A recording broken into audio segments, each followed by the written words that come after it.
Assalamualaikum warahmatullahi taala wabarakatuh. Alhamdulillah wassalatu wassalamu ala Rasulillah wa ala alihi wa sahbihi man tabi'a wala. Rabbi shrah li sadri wa yassir li amri wa hlul 'uqdatam min lisani yafqahu qawli. Subhanaka la 'ilma lana illa ma 'allamtana innaka antal alimul hakim. La haula wa la quwata illa billahil 'aliyyil 'azim. La haula wa la quwata illa billahil 'aliyyil 'azim. La haula wa la quwata illa billahil 'aliyyil 'azim. Qala Allah Ta'ala fi Qur'anil Karim la in syakartum la azidannakum. Wa in kafartum inna adzabi lasyadid. Shadaqallahul azim. Amma ba'd. Alhamdulillah, syukur kita kepada Allah Subhanahu wa taala. Salam dan salam kepada baginda Rasulullah sallallahu alaihi wasallam, kepada ahli bait baginda dan para sahabat baginda. Juga kita mohonkan bantuan Allah untuk sekalian para ulama yang mempertahankan agama ini dengan ilmu mereka dan para pejuang agama yang mempertahankan agama ini dengan jihad mereka. Amma ba'd.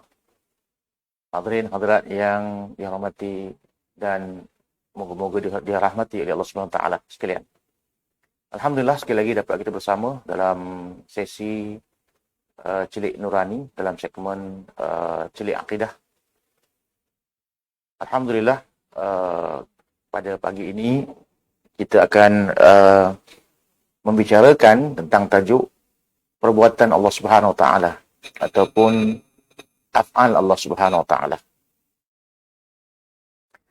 Mengesahkan perbuatan Allah Ta'ala itu adalah dengan menetapkan segala perkara dan hal yang berlaku itu adalah urusan dan kehendak Allah Subhanahu Wa Ta'ala. Sama ada perbuatan itu berupa taat ataupun sebaliknya. Adapun makhluk itu adalah majazi ataupun sandaran semata-mata yang Allah berikan kepada makhluk-makhluk itu sifat-sifat daripada sifat-sifatnya, ya, seperti qudrat, iradat, ilmu, hayat, sama, basar. Yang semua itu Allah berikan kepada manusia ini. Untuk manusia itu boleh untuk menjalankan tanggungjawabnya sebagai khalifah Allah Ta'ala di atas muka bumi. Menurut para ulama hadis, sabdaan Nabi sallallahu alaihi wasallam yang berbunyi qala khalaqal Adam ala suratir Rahman. Allah menciptakan Adam itu di atas gambaran ketuhanan. Menunjukkan di situ Allah memberikan kepada manusia itu sendiri sifat-sifat yang kita sebutkan tadi. Seperti qudrat, iradat, ilmu, hayat dan sebagainya. Jadi kalau kita membahaskan dari sudut sifat-sifat ini, dia ada sifat yang hakiki yang letaknya pada Allah Subhanahu Wa Taala, dan dia ada sifat majazi, ya, yang Allah Taala sandarkan ataupun berikan kepada makhluk, ya. Baik. Allah Subhanahu Wa Taala berfirman dalam Quran, "Wallahu khalaqakum wa ma ta'malun." Dan Allah Taala yang menjadikan kamu dan apa yang telah kamu kerjakan. Surah As-Saffat ayat 96. Artinya apa pun yang kita buat, apa yang kita lakukan, semuanya terbit daripada izin dan kehendak Allah Ta'ala. Yakhluqu ma yasha'u wa yakhtar. Allah Subhanahu Wa Ta'ala menjadikan apa yang dikehendakinya dan apa yang dipilih olehnya. Ada benda yang kadang-kadang kita suka, tapi kita tak dapat, Allah tak izinkan untuk benda itu berlaku pada kita. Dan kadang-kadang ada benda yang kita tak suka, tapi Allah Subhanahu Wa Taala takdirkan ianya berlaku pada kita. Maka ini adalah merupakan takdir yang kita perlu jalani. Cuma nanti dari segi pandangan dan juga peranan kita itu akan dibahaskan lebih lanjut dalam bab qada dan qadar. Dan peranan usaha ataupun kasab pada hamba ataupun pada makhluk yang bernama manusia ini. Untuk hari ini kita akan membicarakan satu hadis Nabi sallallahu alaihi wasallam berkaitan dengan perbuatan Allah Subhanahu wa taala ataupun sifat-sifat fi'il bagi Allah Subhanahu wa taala. Kalau kita melihat dalam buku yang menjadi rujukan kita, iaitu 40 hadis sahih tentang akidah yang kita ambil daripada kitab Sahih Al-Bukhari dalam bab Kitab Tauhid. Imam Al-Bukhari telah memulakan bab ini dengan satu tajuk daripada Al-Quran, daripada surah Az-Zariyat ayat 58 yang berbunyi A'udzubillahi minasyaitonir rajim. Innallaha war-razzaqu dzu quwwatil matin. Yang maksudnya sesungguhnya Allah Taala dialah saja yang memberikan rezeki kepada sekalian makhluknya yang mempunyai kekuatan, lagi yang maha kuat kokoh kekuasaannya. Kemudian diiringi ayat itu dengan sebuah hadis Nabi SAW yang diriwayatkan oleh Al-Bukhari, bagaimana yang dinyatakan oleh Imam Al-Bukhari dalam kitab Tauhid dengan sanad yang muttasil kepada beliau. Dan sesungguhnya Al-Bukhari telah berkata, Haddatsana Abdan an Abi Hamzah anil A'mash an Sa'id bin Jubair an Abi Abdurrahman As-Sulami an Abi Musa Al-Asy'ari qala qala an-nabiy sallallahu alaihi wasallam ma ahadun asbaru ala adhan sami'ahu min Allah yad'una lahu walada summa yu'afihim wa yarzuquhum atau kama qala. Yang bermaksud telah menceritakan kepada kami oleh Abdan, bagaimana kata Al-Bukhari, daripada Abu Hamzah, daripada Al-A'mash, daripada Sa'id bin Jubair, daripada Abi Abdurrahman As-Sulami, daripada Abu Musa Al-Asy'ari, bahawa dia telah berkata, Nabi SAW telah bersabda, tidak ada kesabaran yang lebih besar terhadap Allah Subhanahu Wa Taala. Bahawa ada manusia yang mengaku sesungguhnya Allah Ta'ala itu mempunyai anak. Iaitu dakwaan orang-orang Nasrani. Namun Allah Subhanahu Wa Taala masih juga memberikan mereka kesihatan dan rezeki. Maksudnya, daripada hadis ini dapat kita faham, ada manusia yang mereka itu menyifatkan Allah Ta'ala itu dengan makhluk. Malah ada di antara manusia yang menafikan ketuhanan Allah Subhanahu Wa Taala dengan menyembah akan berhala-berhala yang mereka cipta daripada tangan-tangan mereka, yang mereka buat daripada tangan-tangan mereka. Namun yang demikian, walaupun pembohongan, celaan, malah kesyirikan yang dilakukan oleh golongan kaum kafir musyrik ini, ataupun sebahagian daripada ahli kitab, seperti dakwaan Nasrani bahawa Allah Ta'ala itu mempunyai anak, masih lagi Allah Subhanahu Wa Taala itu memberikan mereka itu kemaafan. Allah maafkan lagi mereka itu. Malah bukan setakat itu, Allah berikan kepada mereka itu rezeki. Berarti dalam hal ini, sabda Nabi SAW, sebagaimana yang kita dengar tadi, tidak ada kesabaran yang lebih besar terhadap Allah. Dengan berdepan sikap-sikap manusia yang bukan sahaja mereka itu menghina, mensyirikkan Allah Ta'ala, malah lebih teruk daripada itu. Ada yang tak mengaku Tuhan sekalipun. Allah masih lagi memberikan kepada mereka ini rezeki.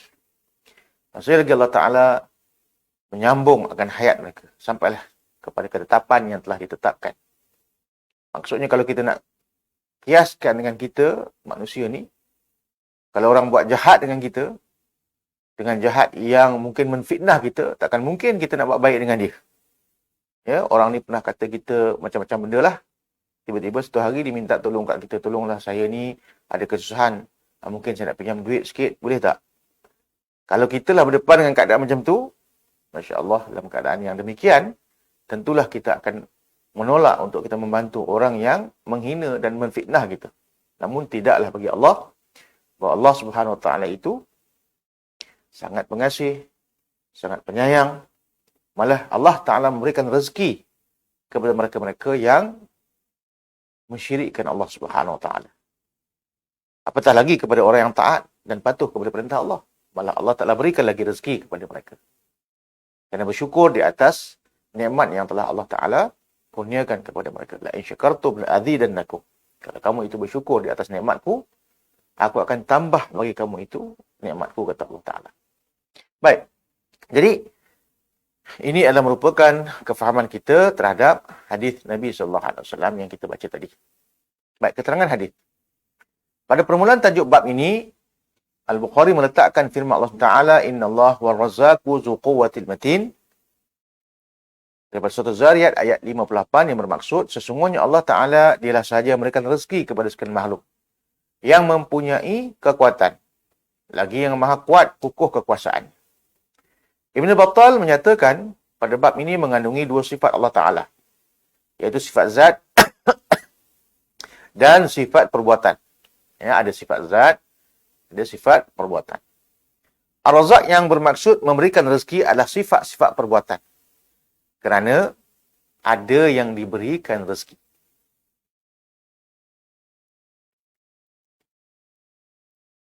Ada yang ditahan rezeki olehnya. Ada yang diberikan rezeki, ada yang ditahan rezeki olehnya. Dan Allah Ta'ala menyandarkan Ar-Razzaq kepada zatnya. Sebelum diciptakan makhluk lagi. Dan akan memberikan kepada sekalian makhluk itu apa yang mereka perlukan. Apabila mereka itu dicipta oleh Allah. Jadi kalau kita lihatkan dalam hal ni, kefahaman kita tentang sifat-sifat Allah ni, kita dah beritahu sebelum ini, bahawa sesungguhnya sifat ini, menurut para ulama, dia ada dua bahagian. Pertama sifat zat, yang keduanya sifat-sifat perbuatan, ataupun sifat-sifat fi'li. Sifat zat ini adalah sifat yang qadim lagi azali. Yang tidak berubah, dan dia adalah merupakan sesuatu yang berdiri pada zat Allah Subhanahu Wa Taala. Adapun sifat-sifat fi'il ini adalah merupakan sifat-sifat yang para ulama menyatakan itu adalah sifat yang bersifat baharu, seperti Ar-Razzaq, ya, seperti Al-Wahhab, ya, seperti Ar-Rafi', ya, Al-Khafid dan sebagainya. Yang mana sifat-sifat fi'il ini dia berlaku sekarang ini. Ya, dia berlaku di waktu kita hidup ini. Yang ada kaitannya dengan tempat. Ada kaitannya dengan masa. Dan Allah Ta'ala itu sentiasa memantau keadaan manusia. Dan kepada Allah lah kembalinya kita semua. Baik. Sebelum dijadikan makhluk, sifat Razzaq itu belum dizahirkan.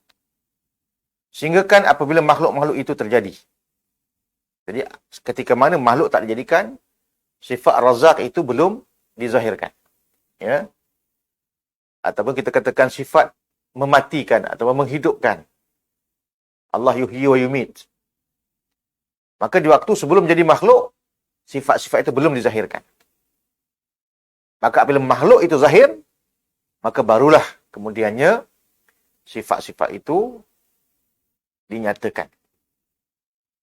Maka sesuatu yang belum terjadi, kemudian baru terjadi, dihukumkan muhdath ataupun dihukumkan baharu. Maka menurut Ibn Battal dan sebahagian ulama ahli sunnah, bahawa sifat-sifat perbuatan itu hukumnya baharu. Ini kita katakan tadi, ya, hukumnya baharu. Sedangkan sifat al-qawi, yang mempunyai kekuatan, kekuasaan, termasuklah zat.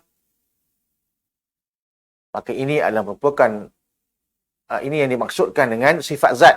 Ya, termasuklah sifat zat ini. Ya, termasuk sifat zat. Maksudnya al-qawi itu dimasukkan ke dalam sifat-sifat zat. Kerana kekuatan tersebut sentiasa ada semenjak azali sehingga tidak ada pengakhirannya. Jadi kalau kita katakan dalam ayat tadi Allah menyatakan innallaha huwar razzaqu zu quwwatil matin. Sesungguhnya Allah Ta'ala dialah yang memberikan rezeki. Jadi rezeki itu kalau kita lihatkan Ar-Razzaq bagi Allah Ta'ala yang memberikan rezeki itu sifat fi'il, sifat perbuatan. Ya. Sedangkan Dhu quwwatil matin, sifat al-qawi bagi Allah Ta'ala itu sifat zat. Ya, jadi dari segi perbahasan sifat ni, dia ada sifat zat, dia ada sifat perbuatan. Menurut Imam Al-Baihaqi, sifat al-qawi, yakni kekuatan adalah sesuatu yang tiada padanya kelemahan. Dalam sudut apapun. Maksudnya Allah Ta'ala ini mempunyai kekuatan yang sempurna pada zatnya. Dan al-muqtadir, artinya kekuasaan yang tidak dapat dihalangi oleh apa jua perkara pun. Al-matin, yang maha kukuh, memperkuatkan lagi pernyataan selepas al-qawi. Maka sifat-sifat zat ini adalah qadim, kerana tidak ada perubahan sejak azali. Jadi, dia ada sifat zat, sifat perbuatan, yang mana sifat zat ini, sejak daripada azali lagi, dia begitulah keadaannya. Tidak berubah. Ya, sampailah kepada la nihayatalah. Tidak ada kesudahan baginya. Kerana Allah Ta'ala bersifat dengan baqa'. Ya. Adapun sifat-sifat perbuatan ini, hari ini Allah bagi rezeki. Mungkin Allah boleh tahan rezeki itu pada esok harinya. Jadi, dia ada perubahan-perubahan pada sifat-sifat perbuatan. Baik. Dalam perbahasan sifat dalam Ahlussunnah wal Jamaah, maka sifat-sifat perbuatan itu juga dibahaskan dengan menggunakan istilah ta'alluq. Dengan istilah ta'alluq. Jadi, kalau kita belajar dalam kitab sifat 20, ataupun kita belajar dalam kaedah sifat 20, dia ada sifat qudrat. Dan dia ada ta'alluq bagi qudrat. Dia ada sifat iradat. Dan dia ada ta'alluq bagi sifat iradat. Baik. Apakah makna ta'alluq ni? Ya. Ta'alluq ini, kalau segi ta'rifannya adalah talabus sifati amran zaidan ala qiyamiha bimahalliha. Yang bermaksud, menuntut bagi sifat akan sesuatu. Atau tuntutan bagi sifat akan sesuatu yang lain daripada berdirinya pada zat Allah Subhanahu Wa Taala. Itu maksud ta'alluq. Ya, jadi kalau kita belajar sifat 20, dia ada sifat qudrat, dia ada ta'alluq bagi qudrat. Ta'alluq itu apa? Makna ta'alluq itu adalah melazimkan perkara yang lain daripada dia berdiri pada zat Allah Ta'ala. Maksudnya bila kita katakan qudrat, maka ta'alluqnya itu adalah menjadikan. Allah bersifat kuasa. Jadi dia bersifat menjadikan. Ya. Sebab tu kalau kita lihat dalam Quran, ya, ada ayat yang kita melihat Allah menjadikan perkara itu dengan kun fayakun saja. Ya. Contoh dalam surah Yasin kita baca innama amruhu idza arada syai'an an yaqula lahu kun fayakun. Dan ketika mana Allah Ta'ala berkehendakkan menjadikan sesuatu, maka dia berkata kun fayakun. Jadi, jadilah. Maksudnya semua perkara itu dijadi dengan serentak. Tapi dalam ayat yang lain, Allah menyatakan Allah khalaqas samawati wal ardi fi sittati ayyamin tsumma istawa 'alal 'arsy. Allah SWT menjadikan langit dan bumi dalam 6 masa. Contohnya, ya. Fi sittati ayyam, pada 6 masa. Dan kemudiannya Allah beristiwa di atas arasy. Jadi kalau kita lihat pada ayat ni, seolah-olah macam kontradik dengan ayat innama amruhu tadi.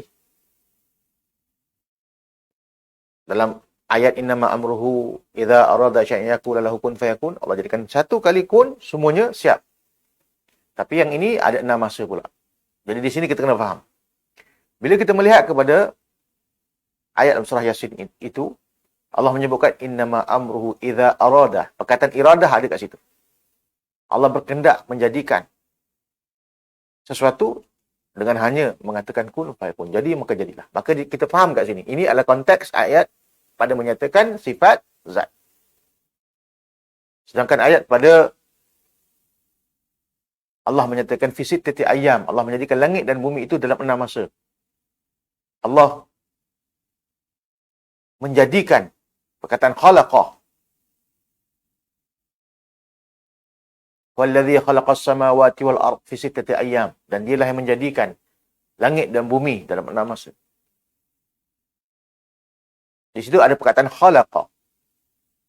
Bila kata khalaqa, berarti di situ menunjukkan kepada perbuatan.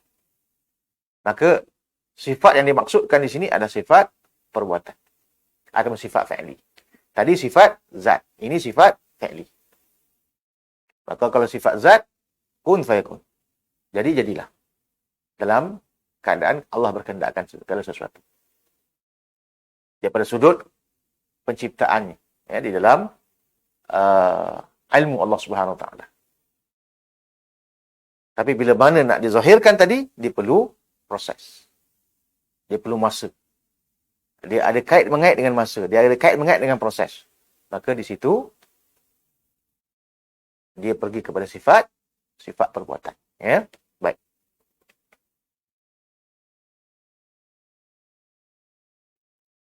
Jadi kalau kita lihatkan, makna takluk tadi adalah menuntut sesuatu yang lain. Selain daripada berdiri pada zat.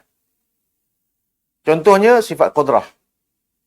Ia menuntut kepada perkara yang hendak dijadikan. Ataupun meniadakan satu mungkin, perkara yang baru. Dan termasuk mungkin ini, perkara yang mustahil aradi dan yang wajib aradi. Iaitu yang telah ditentukan oleh Allah Ta'ala akan menjadikan urusan. Maka ianya pasti akan terjadi. Dan ditentukan agar perkara itu mengikut sebagaimana kehendak Allah Ta'ala. Dan sesuatu yang ditentukan tidak jadi, pastinya tidak akan terjadi dengan kehendak dan izin Allah Ta'ala. Yakhluqu ma yasha'u wa yakhtar. Allah Ta'ala itu dia menciptakan segala sesuatu yang dikehendaki dan dipilih olehnya. Baik. Kalau dalam perbahasan sifat 20, takluk ni dibahagikan kepada 6 bahagian. Dia ada takluk qudrat, takluk iradah, takluk ilmu, takluk sama, takluk basar, dan takluk kalam. Dia pergi kepada sifat-sifat ma'ani, kecuali sifat hayat. Jadi kalau kita nak mudah faham lah. Kadang-kadang ada juga yang bertanya kan, bila masuk dalam bab masalah takluk ni, susah nak faham. Macam mana nak faham takluk? Kalau kita kata macam ni lah. Gula manis. Kita kata gula itu manis. Jadi gula tu zat. Nak ibaratkan. Manis tu sifat. Cuma manis ni dia ada kurang manis, sederhana manis, ataupun lebih manis. Yang itu kita katakan takluk kepada sifat. Takluk kepada sifat manis tadi. Samalah macam kita nak faham tadi. Bila Allah Ta'ala itu dia ada qudrat. Contohnya. Qudrat itu sifat zat. Allah menjadikan. Sifatnya itu menjadikan. Bila kata menjadikan itu, itulah sifat yang kita namakan sifat fi'il. Ya. Bila kita kata qudrat itu sifat. Zat Allah. Sifat. Qudrat itu sifat zat. Dan daripada sifat qudrat itu Allah menjadikan, yang menjadikan itu dinamakan sebagai takluk bagi qudrat. Baik. Jadi dalam perbahasan sifat 20 ni, dari segi perbahasannya, dia ada takluk qudrat, takluk iradat, takluk ilmu, takluk sama, takluk basar, dan takluk kalam. Ya. Jadi kalau kita lihatkan, nak bahas perkara ini panjang. Ya. Nak bahaskan. Cuma, perbahasan tu bolehlah secara detailnya, kita tengok di dalam kitab yang membahaskan tentang takluk dalam kitab-kitab sifat 20. Cuma menurut Al-Bajuri dalam kitab Tuhfatul Murid ala Jawharatul Tauhid adalah takluk itu bila dilihat kepada segi i'tibarnya dibahagi kepada 2 bahagian. Satu yang bertakluk kepada zat Allah Ta'ala dan zat yang lain seperti sifat ilmu, kalam, sama' dan basar. Ada sifat takluk ini yang bertakluk dia kepada zat yang lain, tidak pada zat Tuhan. Iaitulah pada qudrat dan iradat. Jadi secara mudahnya nak faham, bila kata sifat yang takluk yang 6 yang kita sebutkan tadi, takluk qudrat, takluk iradat, takluk ilmu, takluk sama', takluk basar dan takluk kalam, ya. Yang dikatakan sifat yang bertakluk pada zat Allah Ta'ala dan zat yang lain daripadanya ada 4. Iaitu ilmu. Maksudnya Allah Ta'ala mengetahui hal keadaannya dan mengetahui hal keadaan makhluknya. Kena pada Allah, kena pada makhluknya. Sama juga dengan kalam. Allah Subhanahu Wa Taala mendengar akan apa yang menjadi kalamnya dan juga diucapkan ataupun dizahirkan kalam tersebut kepada makhluk. Maksudnya yang kena pada zat Allah dan zat yang lain, iaitu ilmu, kalam, sama dan basar. Ini kena pada Allah dan kena pada yang lain. Adapun yang bertakluk hanya kepada zat yang lain, bukan zat Allah, iaitu pada kudrat dan iradat. Kenapa? Kerana takkanlah Allah Ta'ala nak menciptakan zatnya. Sebab zat Allah Ta'ala itu adalah wajibul wujud. Ya. Yang wujudnya itu tidak ada permulaan. Jadi dia kena pada yang lain, bukan kena pada Allah. Itu contohnya. Dan yang kena pada zat yang lain, tidak pada zat Allah Ta'ala itu ada dua, iaitu kudrat dan iradat. Ya. Baik.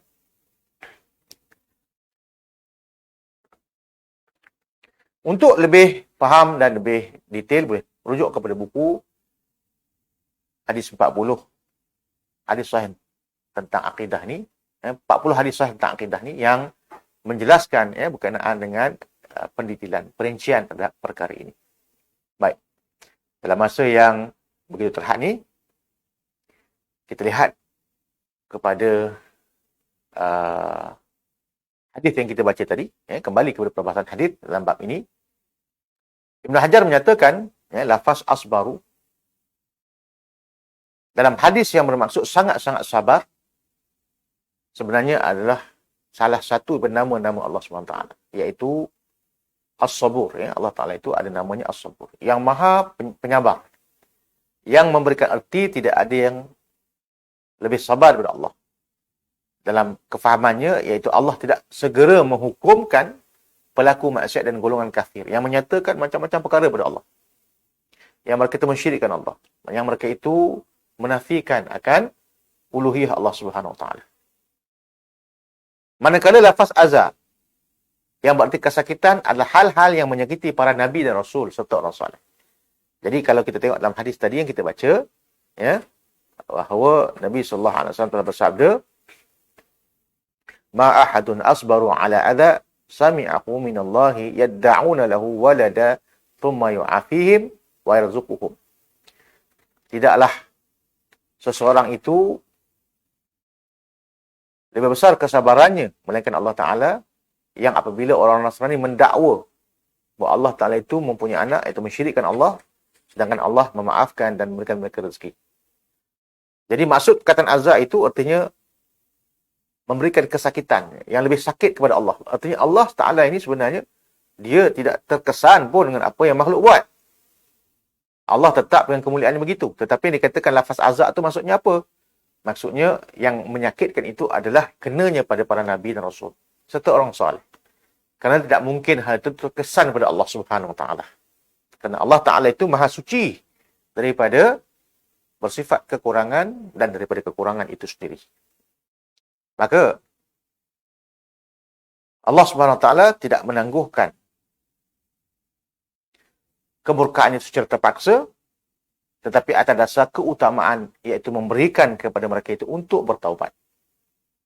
Mana tahu mereka itu nak kembali kepada Allah dengan mereka itu bertaubat kepada Allah Subhanahu Wa Taala. Maka daripada hadis yang dapat kita faham itu, maksudnya Allah Ta'ala memaafkan kepada golongan orang-orang yang melemparkan tuduhan dan makian kepada Allah. Namun yang demikian, Allah Ta'ala tetap memberikan kepada mereka itu rezekinya. Disempurnakan kepada mereka itu kehidupannya. Maka hubungan ayat yang dibawa oleh Al-Bukhari dengan hadis ini menurut Al-Qastalani, terdapat hubungan Al-Quwah yang menunjukkan kepada Qudrat dan Ar-Razaq. Al-Quwah atau Qudrat itu pada hal yang bersangkutan sabar, iaitu asbara, yang padanya terdapat isyarat memberikan kepada golongan kafir itu ihsan, kebaikan daripada Allah, walaupun mereka itu mensyirikkan Allah Ta'ala. Maka tidak seperti mana manusia yang tidak akan mampu melakukan kebaikan kepada mereka yang menyakitinya, kalau bukan dengan adanya ganjaran pada sudut hukum syarak. Sedangkan Ar-Razzaq Allah Ta'ala yang digambarkan dalam hadis tersebut, bahawa Allah Ta'ala tetap memberikan kesihatan, rezeki, disempurnakan hidup, walaupun golongan kafir itu mendustakan Allah Subhanahu Wa Ta'ala. Jadi saya rasa itu saja yang dapat kita berkongsi ilmu pengetahuan dan sedikit bacaan daripada buku hadis 40 tentang akidah ini. Mudah-mudahan diberikan kepada kita kefahaman, kekuatan untuk kita meneruskan perjalanan kita mencari keridhaan Allah Ta'ala, dan mudah-mudahan kita berbahagia di dunia dan juga berbahagia di akhirat. Wabillahi alam. Assalamualaikum warahmatullahi taala wabarakatuh.